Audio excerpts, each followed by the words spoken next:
Ya, saat ini kita menghitung waktu jelang keputusan apakah PPKM level 4 di berbagai kota besar Indonesia ini akan diperpanjang atau tidak.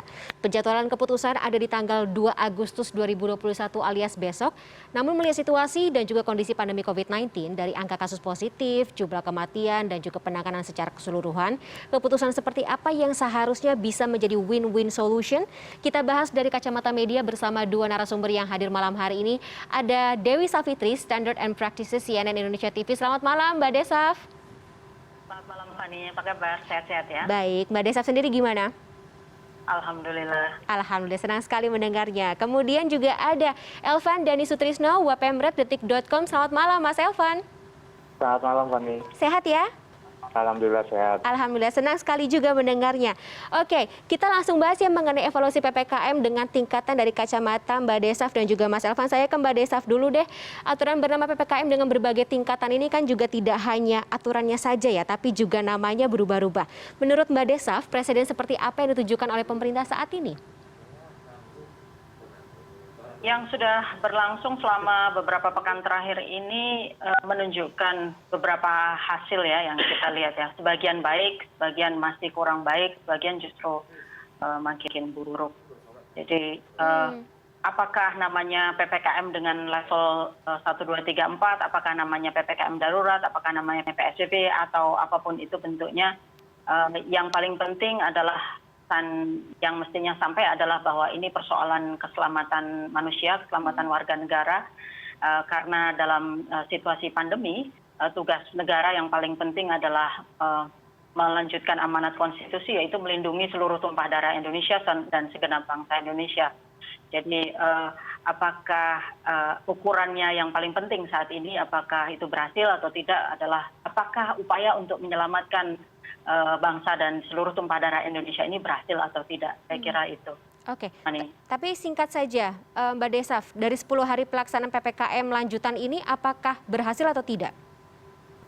Kalau kita lihat berbagai kriteria yang sudah ditetapkan sebelumnya ya, pertambahan kasus di bawah 10.000 kasus, kecepatan dan keluasan tracing tes itu 300, 400 bahkan 500.000, kemudian angka kematian turun, bor di bawah 65%, dan berbagai kriteria lain, itu sangat sedikit daerah di Indonesia yang sudah berhasil memenuhi kriteria-kriteria itu. Secara nasional banyak sekali kriteria yang tidak terpenuhi. Angka kasus yang baru, positivity rate di bawah 10% dan seterusnya.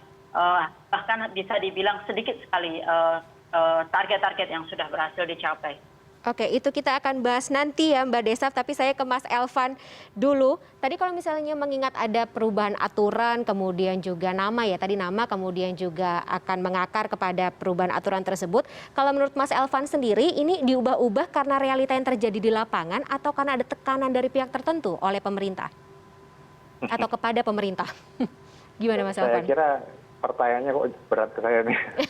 Jadi Fani dan juga Mbak Desaf, ketika Presiden Jokowi waktu itu mengumumkan sebelum ada PPKM ya PSBB ya, itu ada sebuah keputusan tidak populis waktu itu, sangat ketat, dan kemudian setelah kita longgarkan ternyata COVID kemudian naik, kemudian Presiden mengambil keputusan untuk PPKM. PPKM kemudian dilanjutkan dengan PPKM darurat karena kondisinya semakin darurat, dan itu keputusan yang diambil Presiden waktu itu, dan memang menuai kritik karena itu sangat mengikat ya, bahkan masyarakat merasa tercekik. Akhirnya diambillah keputusan ini yang konon katanya kata banyak orang ini adalah keputusan yang bukan hanya mempertimbangkan faktor kesehatan tapi juga mempertimbangkan faktor ekonomi. Jadi ini adalah keputusan politik gitu, karena selain mengambil keputusan soal kesehatan ini juga mempertimbangkan faktor ekonomi, artinya juga memperhatikan pendapat masyarakat, dan itu saya rasa sudah diambil. Dan kalau dilihat dari data, kita bicara tentang data, tapi Mbak Desaf menyampaikan belum cukup berhasil ya.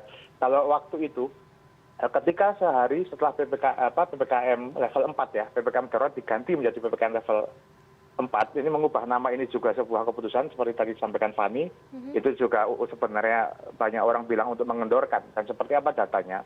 Sehari setelah PPKM darurat diubah jadi level 4, itu penambahan kasus COVID itu 28.000 kasus. Tapi sehari kemudian dia melonjak di atas 40.000 kasus. Dan sampai pada hari ini tadi masih di atas 30.000. Jadi sebenarnya kalau dari data masih di atas daripada sehari setelah PPKM level 4 diumumkan. Gitu. Kemudian kalau kita lihat apakah sebuah keputusan yang kata banyak orang ini adalah pertimbangan ekonomi dan pertimbangan selain pertimbangan kesehatan dan adalah keputusan politik pemerintah untuk memenuhi rakyat, keinginan rakyat gitu. Sebenarnya kalau kita berkaca dari DKI, ini daerah yang paling berbahaya ya dari sisi COVID dengan tingkat positif rate yang sangat tinggi. Hari ini Gubernur DKI menggelar konferensi pers dan menyatakan bahwa positif rate sudah menurun dari 45 sampai 15%, signifikan. Tapi seperti Mbak Desaf sampaikan tadi, memang belum di bawah 10%. Artinya kalau untuk dinyatakan aman itu sebenarnya 5% baru bisa dinyatakan aman. Kemudian tingkat bor rumah sakit juga menurun ya dari 93% ke 75% ke 70%, tapi masih tinggi. Gitu. Artinya kalau sekarang benar tema diskusi hari ini adalah lanjut atau tidak PPKM berlevel. Nah, kalau menurut saya ini akan lanjut. Cuma apakah namanya diganti atau tidak ini Fani, apakah levelnya akan diturunin, apakah nanti ganti nama, saya kira pemerintah jangan ganti-ganti nama lagi lah. Jadi kan sudah kemarin yang ganti nama kemarin juga sudah heboh sendiri kan. Tujuannya baik, dengan cara yang baik lah. Mudah-mudahan masyarakat juga sudah paham level 4, level 3 dan seterusnya. Mudah-mudahan soal level ini tidak jadi perdebatan lagi. Jadi masyarakat semakin nurut dan kemudian program PPKM betul seperti yang diklaim sampaikan pemerintah itu betul-betul efektif. Oke. Nah, Mas Elvan, berangkat dari menurut Mas Elvan ini akan lanjut gitu, walaupun nanti namanya akan berubah-ubah dan aturannya juga berarti akan berubah-ubah. Kalau dari kacamatanya Mas Elvan melihat pattern yang ada, kira-kira prioritas aturannya nanti akan diprioritaskan ke sektor mana? Ekonomi, kesehatan, sosial, atau seperti apa? Saya kira pemerintah akan mengambil beberapa pendekatan.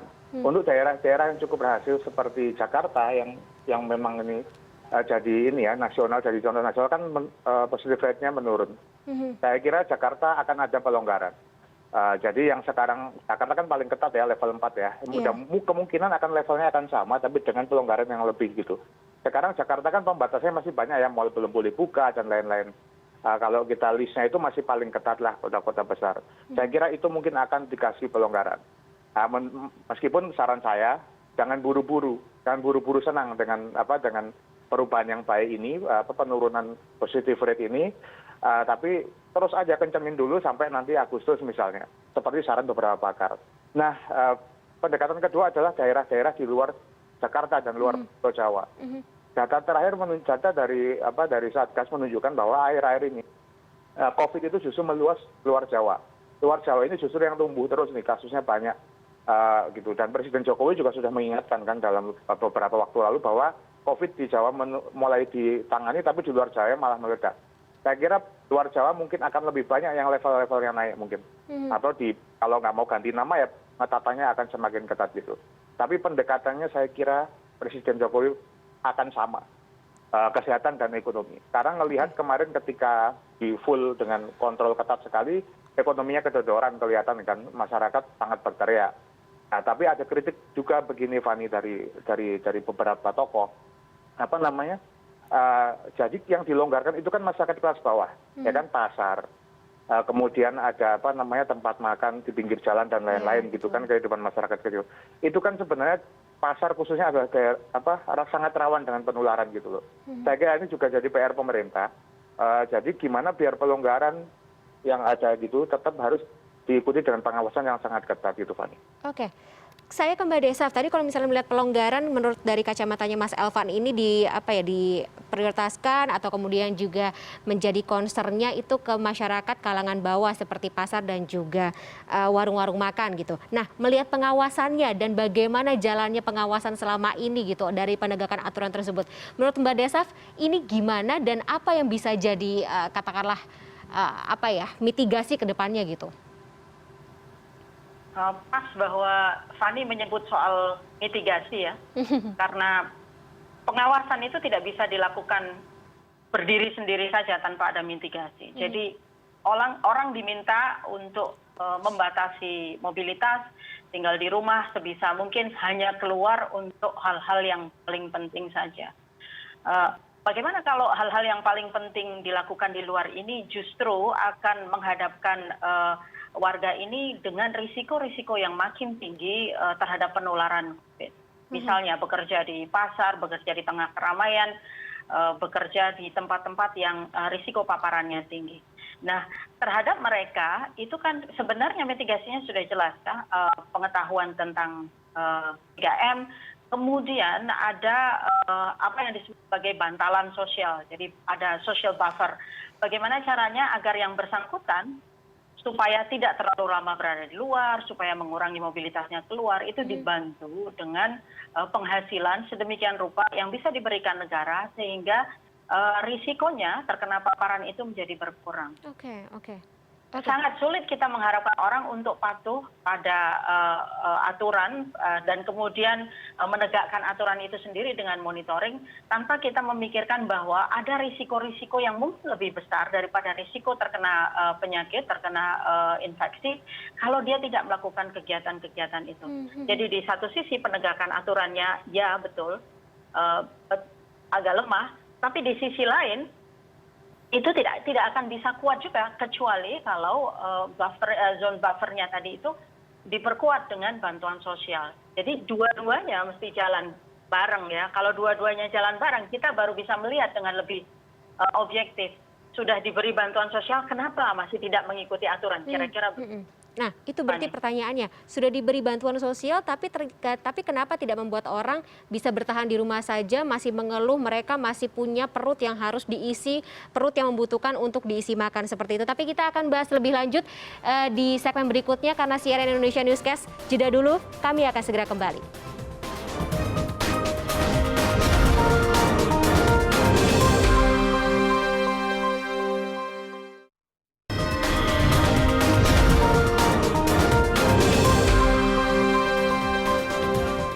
Kita lanjutkan kembali dialog terkait dengan menimbang-nimbang apakah PPKM level 4 ini akan dilanjutkan atau tidak. Masih bersama dengan Dewi Savitri, Standard and Practices CNN Indonesia TV, dan Elvan Dhani Sutrisno, wapemret.detik.com.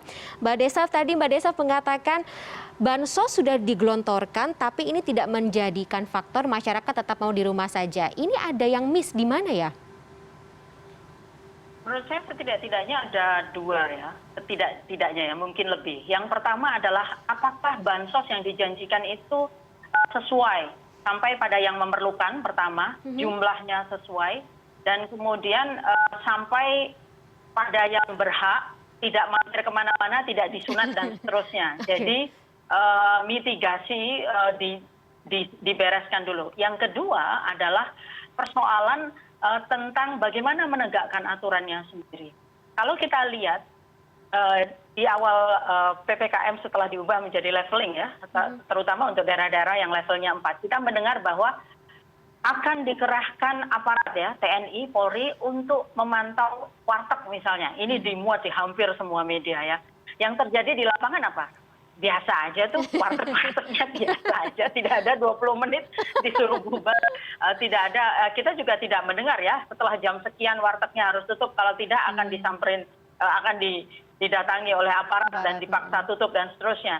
Jadi antara narasi dan antara apa yang disampaikan itu seringkali tidak ketemu. Jadi saya kira ada dua hal itu yang penting sehingga target-target untuk penegakan aturan terkait PPKM ini seringkali tidak ketemu, tidak berhasil. Oke. Ini juga menjadi catatan lagi-lagi ya dalam evaluasi pelaksanaan pembatasan mobilitas warga. Saya ke Mas Elvan lagi, tadi ada poinnya yang menarik Mas Elvan terkait dengan klaim dari Gubernur DKI Jakarta Anies Baswedan yang mengatakan angka kasus COVID-19 di Indonesia turun. Ini juga menjadi salah satu parameter akan diberlakukannya relaksasi atau kemungkinan diberlakukannya relaksasi ke depan. Tapi kan melihat angka kasus menurun, tapi di sisi lain angka kematiannya juga meningkat, Mas Elvan. Menurut laporan dari teman-teman yang ada di lapangan, kemudian juga melihat bagaimana penanganan khususnya di DKI Jakarta sendiri, Mas Elvan sendiri melihatnya ini terletak di faktor penyebabnya apa? Oke, seperti yang disampaikan, diklaim oleh Gubernur, tim kami Detikom itu mengecek juga ke rumah sakit tentang bornya segala macam itu mengalami penurunan betul gitu. Jadi orang-orang itu sekarang kalau di Jakarta mau masuk rumah sakit karena COVID itu sudah bisa masuk. Kalau sebelumnya kan ngantri. Jadi kalau mau masuk rumah sakit atau wisma atlet itu harus nunggu di telepon sama puskesmas. Sekarang sudah bisa masuk. Artinya sebenarnya memang kalau dari segi positive rate sudah menurun sepertinya, sudah kelihatan dari data juga. Gitu. Kalau tingkat kematian meningkat, betul sekali. Tingkat kematian memang meningkat dan ini saya rasa ini masih kami monitor terus gitu. Kok bisa seperti betul ditanyakan Fani tadi. Tapi di satu sisi bersamaan Fani, tingkat kesembuhannya juga meningkat gitu.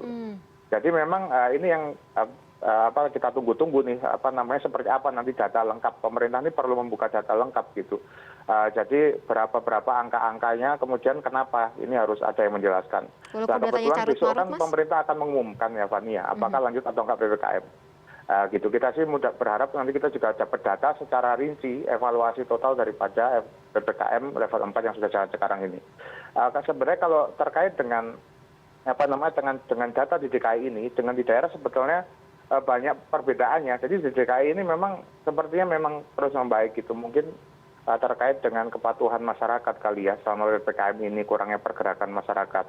Tapi di daerah ini malah semakin membahayakan. Apalagi kalau Fani pantau sekarang lagi ramai di Madura ya kan. Madura ini lagi sangat ketat nih pengawasan PPKM-nya. Karena masyarakat hidup di Madura tuh menggelar punya hajat, kemudian mereka berkomunikasi hari-hari itu sudah protokolnya sangat tipis. Dan itu juga terjadi di luar Jawa. Saya kira tingkat kematian secara nasional juga masih tinggi juga karena itu. Jadi tadi Mbak Desaf sampaikan protokolnya ada, pengawasannya memang sekarang tidak sekencang dulu. Kenapa? Kalau saya melihat memang ketika nama PPKM darurat diubah jadi PPKM level 4, ya itu sebenarnya ada sebuah pesan di mana pemerintah seperti merasa bersalah tanda kutip ketika mengumumkan PPKM darurat. Karena banyak sekali masyarakat yang berteriak-teriak itu karena tentu memang kesulitan mencari nafkah ya kan, karena ditutup di sana sini. Dan saya kira jangan sampai apa yang saya sampaikan itu benar, jangan sampai ada rasa bersalah. Karena pemerintah kalau ngambil keputusan itu ya harus firm. Nah sekarang kalau sudah di level 4 sudah diturunkan begini, pengawasannya juga harus ketat. Seperti tadi disampaikan ya, makan 20 menit gitu. Kalau saya pantau sebetulnya sebelum PPKM darurat diubah jadi level 4, sebenarnya warung makan juga sudah buka. Gitu, warung makan di pinggir-pinggir jalan itu sudah buka gitu. Mereka juga, tukang cukur juga buka segala macam. Dan memang tidak ketat pengawasannya gitu. Sebenarnya sekarang itu yang diperlukan adalah kejujuran, Fani. Kejujuran terhadap data, gitu, kejujuran terhadap data, dan kemudian niat yang memang tujuannya itu untuk meluruskan gitu, yang memang tujuannya untuk menertibkan, itu harus ada. Jangan sampai kemudian negara takut menertibkan gitu loh. Kalau memang mereka melanggar, toh sebenarnya sudah dilonggarkan. Seperti itu, Fani. Lah kenapa harus merasa bersalah, Mas Elvan? Misalnya ada aturan, kemudian juga bikin kebijakan yang sudah mendapat masukan dari semua pihak gitu demi kemaslahatan dan juga apa yang harusnya menjadi prioritas kita bersama. Kenapa harus merasa bersalah kalau misalnya aturannya dinilai sudah paling tepat? Apakah menurut Mas Elvan sendiri kebijakan tersebut ternyata berubah-ubah dan tidak efektif sehingga jadi melahirkan perasaan bersalah tersebut? Saya kira kalau kita mengikuti perkembangan ya dari pandangan ini Fania dari beberapa pakar, kemudian kita ngikutin survei segala macam. Ada sebuah survei yang isinya tentang keberhasilan pemerintah dalam menangani pandemi COVID. Ya, dan hasilnya kepuasan publik ternyata menurun. Ya, hasilnya itu diumumkan kira-kira pada saat PPKM darurat itu tinggal beberapa hari lagi lah. Sebelum pemerintah akhirnya memutuskan untuk mengubah PPKM darurat menjadi PPKM level 4. Kemudian juga Presiden Jokowi ketika berpidato terkait dengan ini juga langsung beliau menyampaikan tentang bahwa masyarakat kecil pasar boleh buka ya kan sampai jam segini, kemudian tukang cukur, kemudian warung pinggir jalan masyarakat itu sampai sangat teknis disampaikan Presiden. Artinya apa? Artinya Presiden mau menyampaikan bahwa dia mendengarkan jeritan masyarakat gitu. Dan kemudian diambillah keputusan yang walaupun dengan kalimatnya bahwa masih ketat segala macam, tapi nyatanya ya memang dilonggarkan untuk itu. Dan memang setelah itu masyarakat tidak ada yang demo segala macam gitu kan. Nah, kalau saya melihat dari situ Fani, jadi memang keputusan ini diambil karena memang Presiden melihat masyarakat itu menderita ya, dan banyak sekali protes terhadap keputusan terkait PPKM darurat. Nah, karena itu kenapa kok kemudian muncul pertanyaan kenapa kok harus merasa bersalah? saya kira presiden adalah kepala negara dan dia bertanggung jawab terhadap kehidupan rakyatnya. Oke. Saya kira kalau kemudian beliau mengambil keputusan yang tadinya berani mengambil keputusan tidak populis, kemudian masyarakat ternyata kelihatan menderita sekali, kemudian dia mengambil keputusan baru, saya kira tidak masalah. Nah, sekarang tinggal bagaimana keputusan baru ini kemudian presiden menjamin bahwa keputusan barunya ini sukses. Nah, bukan dibuat sukses ya. Jadi harus sukses benar, makanya saya bilang tadi kejujuran data ini penting, sehingga keputusan yang tadinya untuk memenuhi harapan masyarakat ini kemudian memang menjadi keputusan yang memang benar gitu, dan diambil pertimbangannya akhirnya patah gitu, bahwa ini bukan karena tekanan atau politik, tapi ini memang karena masyarakat gitu, Fani. Oke, Mas Elvan. Saya ke Mbak Desaf lagi, Mbak.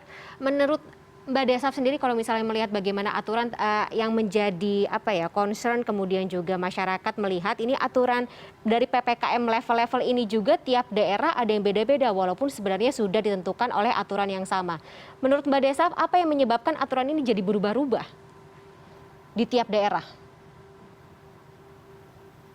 Saya kira penting kita melihat ya bagaimana daerah-daerah ini berusaha menginterpretasi gitu ya, menjabarkan apa sih yang paling cocok, yang paling sesuai.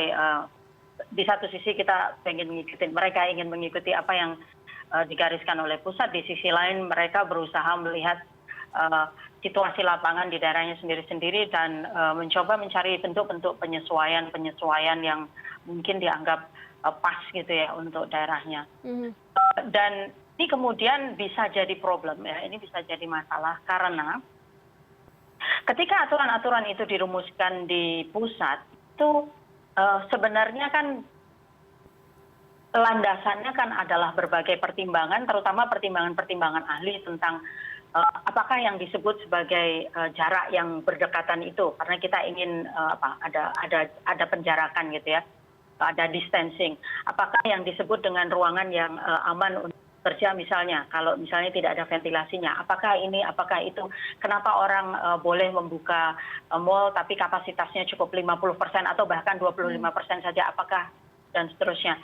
Yang terjadi adalah ketika di pusat itu kita melihat ada berbagai macam bentuk kelonggaran ya, bagaimana aturan-aturan ini ketika diserahkan pada mekanisme lapangan kemudian tidak ditegakkan dengan penegakan yang semestinya, maka kemudian yang terjadi hal yang sama sayangnya kemudian direplikasi di daerah. Jadi ketika misalnya kita melihat pada awal-awal masa PPKM darurat dulu, bagaimana Jakarta, PSBB dulu, bagaimana waktu PSBB ketat di Jakarta itu posisi pengunjung mal diatur, pengunjung pasar diatur, jam sekian sampai jam sekian dan seterusnya. Tetapi pada saat yang sama di Surabaya, kota Surabaya ini ya, waktu zamannya wali kotanya masih Bu Risma, waktu itu tingkat kematiannya tertinggi di seluruh Indonesia, bahkan bukan dinyatakan sebagai zona merah lagi, tapi zona hitam saking gawatnya, mal itu masih bisa dibuka. Jadi peraturannya berbeda, sangat berbeda antara satu dan lain daerah. Jadi apa yang ketika situasinya di pusat itu tidak